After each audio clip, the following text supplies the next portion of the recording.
So here's the thing. Freedom is skewed as hate because of the skewing of the truth in our culture. Here's what I mean by that. If I own a company or I own a podcast and I'm, let's say, bringing on guests, I have the freedom to say and to choose who I'm going to bring on.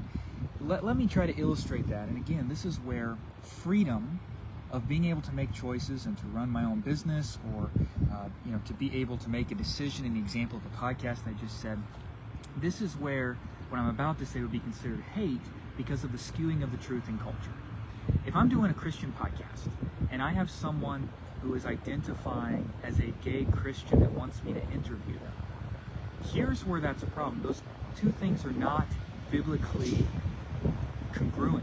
They don't work together. Christ delivers from sin, but by the same token of a sexual sin of homosexual behavior, Christ also delivers from pornography. He delivers from transgenderism. It doesn't mean that there's not a battle against sin that must be fought in a particular realm, whatever the label is. But imagine with me, okay, people want to identify as gay and Christian today because they want that identity to identify, or as a transgender Christian. But what about the absurdity if a man came to me and said he wanted me to interview him because he is a pornographic Christian? He's addicted to porn. Can you see the absurdity of why would I give a platform or spend the time, not meaning I can't have a conversation with somebody, but why would I give a platform to someone that is claiming sin as their identity rather than submission to Christ? You see, this is about popularity and about pride when our identity is not rooted in Christ. And so it's considered hate to have a biblical standard that says, well, wait, I can't endorse that.